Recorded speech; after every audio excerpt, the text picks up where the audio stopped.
The new Senate now takes over and Tony Abbott can finally get things past the Greens and Labor, like scrapping the carbon tax, if he gets the votes of 6 of the 8 crossbench senators, including the 4 Clive Palmer signed up.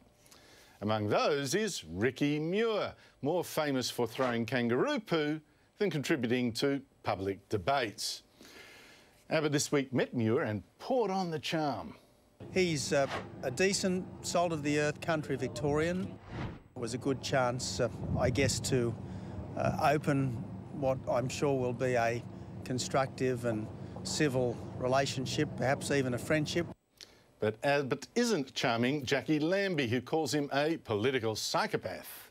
I don't regret describing him as a political psychopath. What really finished it off with me was when, in the last election, how he's parading his daughters around. I'll be honest about that, because that's a security issue. And I just thought, oh, you know, is your political career more important than your own daughter's security? But excuse me, Senator, isn't this you parading your children around in the media? Aren't you a bit hypocritical? Joining me are former Labor campaign advisor Bruce Hawker and Michael Kroger, former Victorian Liberal president. Jackie Lambie seems to be a little bit out of control. Is she going to be a friend to Tony Abbott or not? Well, who knows? And that's, of course, the worry and the excitement about all these characters coming in on the crossbenches.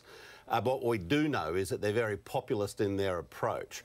And the more, in a sense, that we give publicity to comments like that, the more they like it, because we're giving them fuel for their fire. It's an interesting issue, the whole thing about people on the crossbenches. You know, we saw it with Pauline Hanson, and although I don't think they're like Hanson, when Hanson came into politics, there was a lot of fanfare and a lot of excitement amongst a certain group in the community. When they actually got down to trying to be part of the Parliament in Queensland, that's when it all started to fall apart for them, and it went rather quickly. So the test for them, I think, will be when they actually get into Parliament and what happens then, whether Palmer can hold them together or whether it just turns into a real circus. That'll be a test for Clive Palmer, won't it, Michael? Because, for one thing, he won't be able to rock up to Parliament only once a week or whatever he does at the moment. He'll have to be there to shepherd his little flock. He will, and stay awake during parliamentary sittings. Look, it is going to be fascinating, let's be honest about that. But John Roscombe wrote a wonderful article in the Financial Review on Friday when he talked about the fact that in one of the Gillard cabinets, every single member of the cabinet had a university degree, and collectively they had more than 30 university degrees.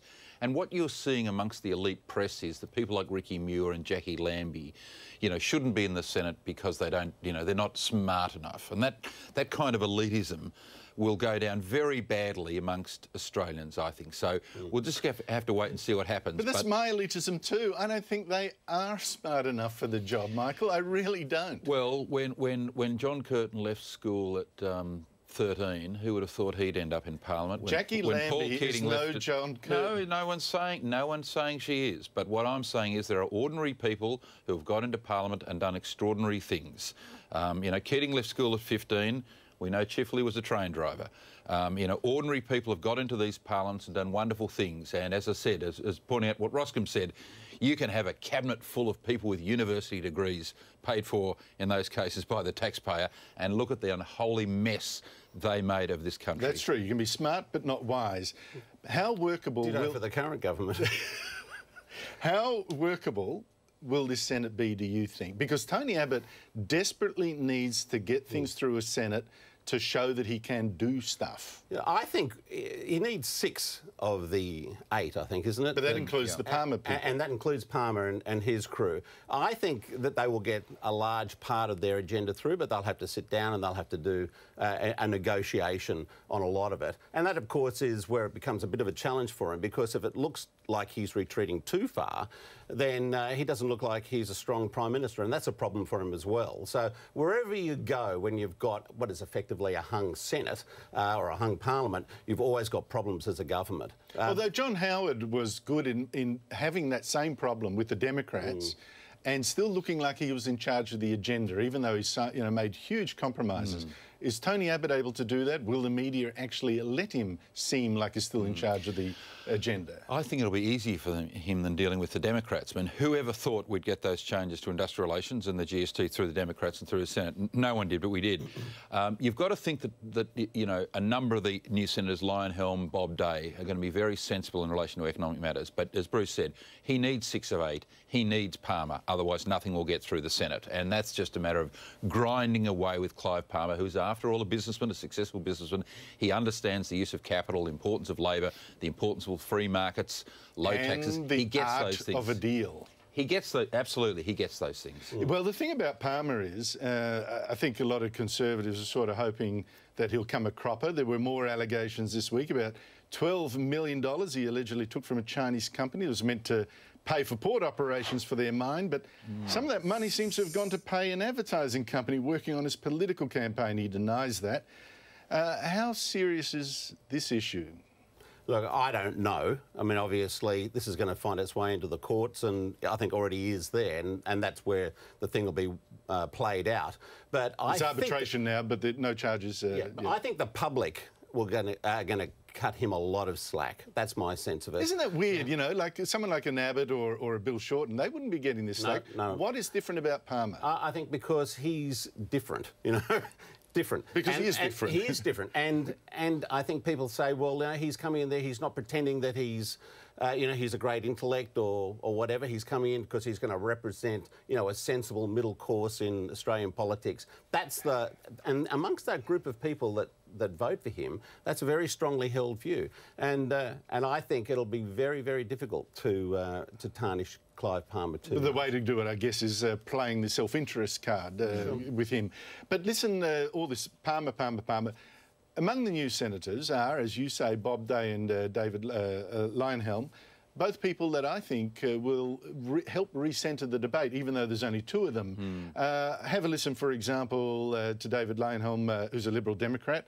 He's one of the few to say that government is too big. Have a listen.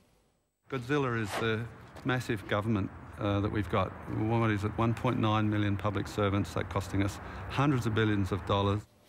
What effect do you think he and Bob Day will have? I think a very positive effect on the Senate. Lionhelm is one of the few senators who's gone into Parliament with a very specific view about big government. And you can see in his pronouncements already across every level, he wants smaller government, more effective government. So his effect is going to be positive. But it's only one voice. It's one voice, but he's with Bob Day, so on economic matters. And Day, of course, is a very successful businessman, a very clever person, and he's had a tremendously long track record in public debate. So their effect, Andrew, in the Senate is going to be very positive. You would think over time, by the way, they're going to form some kind of pressure group on Clive Palmer himself, because they're all, you know, or at least Day and Palmer are successful business people. Surely you're going to see Bob Day say to Clive Palmer, hey, listen, mate, you can't keep saying something and doing some of these more extreme things that damage the business community. Boats. How important is it for the government, or for Australia even, that the 2 boats that have been apparently turned around a week ago, sent back to India and Sri Lanka, how important is it that they are sent back?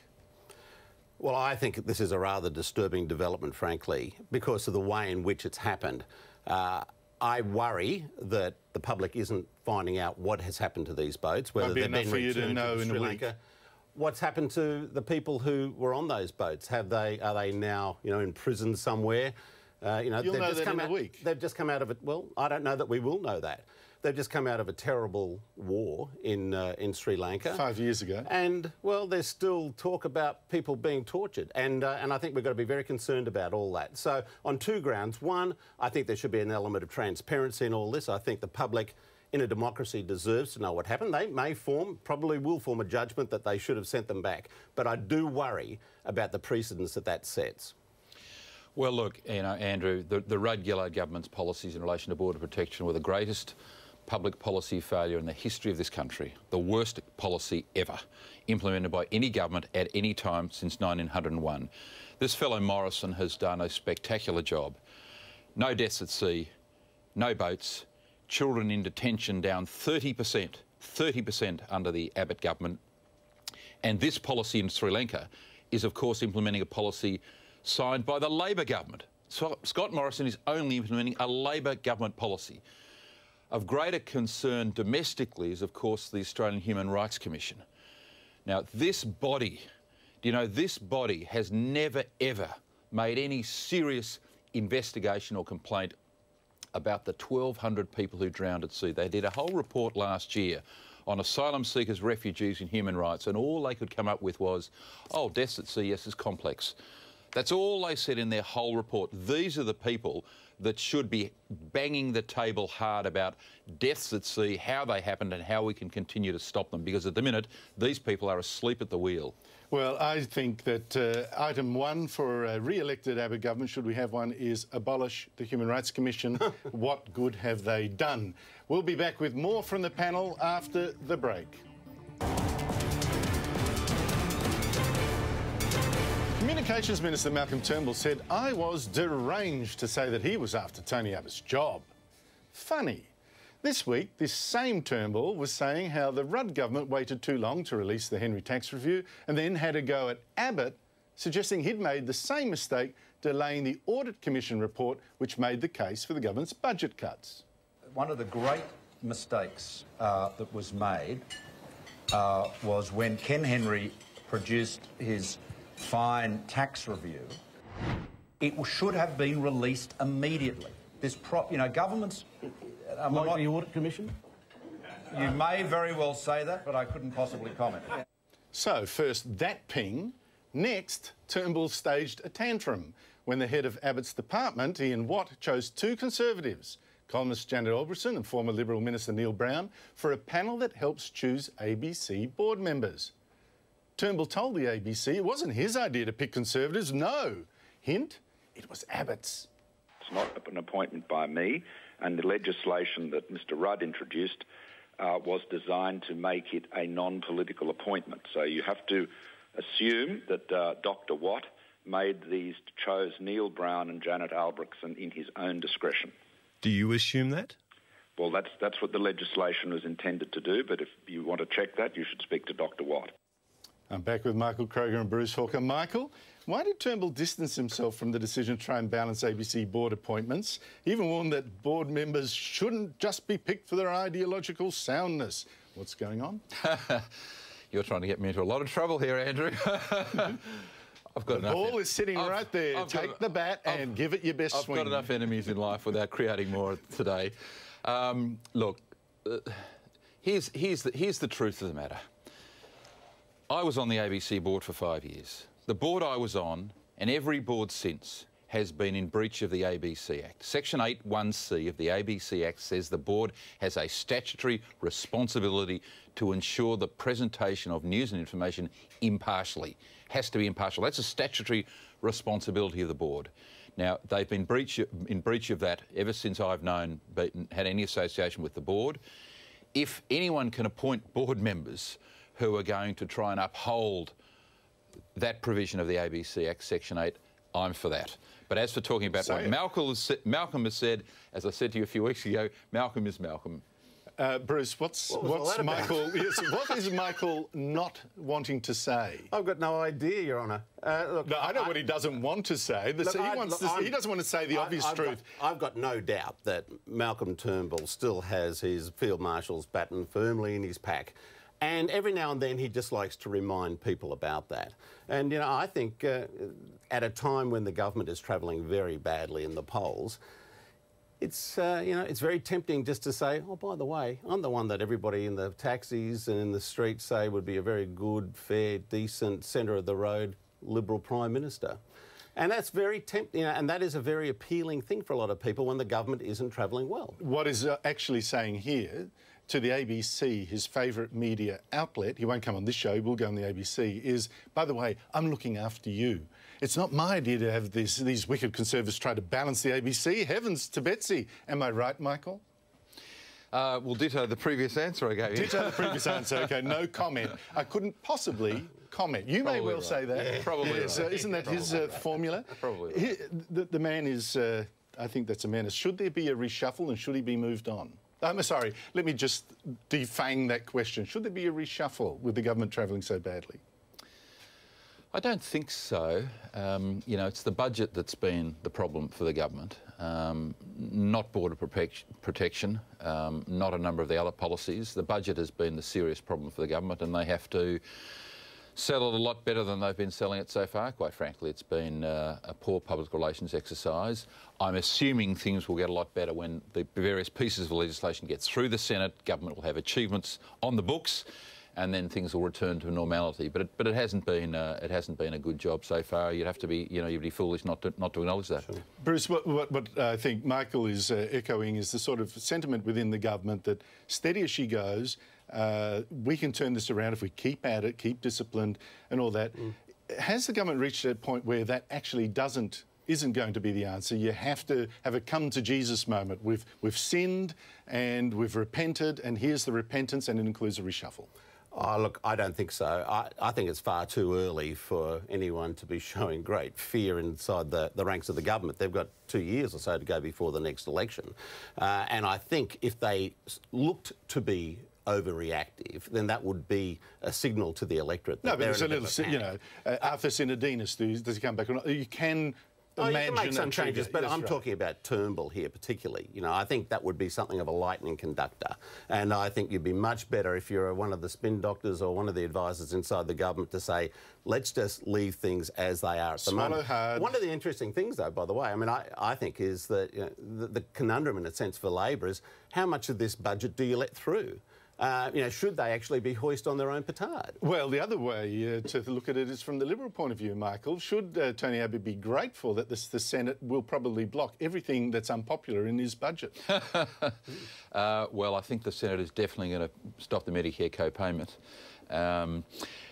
Look, if I were the government, I would be lowering the Medicare co-payment themselves before the Senate does it. And the reason for that is that if it gets knocked off by the Senate, Labor will use it at the next election, like they did work choices. They were going to say before the next election, Tony Abbott, if re-elected, is going to bring back the $7 co-payment, which we'll have to deny. Yep. So that'll become an election issue. It's better the government does that now before they get knocked off in the Senate. And look, the other big one, and I've been on about this for a long time, is paid parental leave. Because you can't talk about a budget emergency and the country being in such economic straits with when you have a $22 billion project. They should just quietly walk away from that. There's no quietly walking away from that. Well, maybe there's no. You'll hear the crash. I'm sure they will, but I'd rather hear that for their sake, and for the public's sake. Oh, that's so sweet of you, for their sake. Speaking very objectively here. Have it go away. Then you can actually tell a story about cuts and the necessity for it. Right now, you can't actually convincingly tell the electorate there's a great need for cuts when you're spending $22 billion on a paid parental leave scheme for people who don't need it. Just before we go, Martin Parkinson, seems to be at war with Labor. He's the head of Treasury. This week attacked Labor for blocking nearly every spending cut in the budget, claiming they were unfair. Have a listen. It is quite another thing to exhort to vague notions of fairness to oppose any form of reform. What you're doing is consigning Australia to a deteriorating future. Now, the opposition leader fired back. I saw that someone said yesterday that vague notions of fairness didn't do this budget a credit. It is not vague if you are under 30 and have no income for 6 months. That's real. Now, the Shadow Treasurer, Chris Bowen, also had a whack at Parkinson, who, remember, is a public servant and appointed by Labor. How do you see that debate? What's going on here? Well, I'm not sure, but I think when you do come out and you make those public comments as a public servant, you put yourself in the limelight, then you can expect a response, particularly if it runs counter to certainly what the opposition's saying and a large part of the electorate saying as well. Mm. Bruce, your people lost control of the budget. You've left us in the worst budgetary position in the history of the country. And at some stage, Billy Shorten's going to have to come out and say what he's going to do. And, sooner rather than later. Parkinson was right, of course, to bang on about notions of fairness without any ideas of your own. The day will come where Shorten's going to have to explain his own budgetary position. They've got 2 years. And we're all waiting for that. They've got 2 years. And in the meantime, we've got a $22 billion unfair payment being made by a government. You can't talk about budgets being out of control when you have that sort of money being spent on people that don't need it. And $600 billion of debt you left behind. Thank you to your mate Kevin. Well, I can tell you this, Thanks, as Kevin. a percentage of gross domestic product, Labor's record was brilliant compared to the rest of the world. Correct. Less than We were much, hey Bruce, we were much better than Spain and Ireland. We were much better off than America, Spain, UK, France, Italy, you name it. Italy, Canada, anywhere in the world. Anywhere in the world. We'll continue this in the ad break. We'll continue this in the ad break. Rudd did a wonderful, wonderful job. Michael Kroger and Bruce Hawker, thank you so much.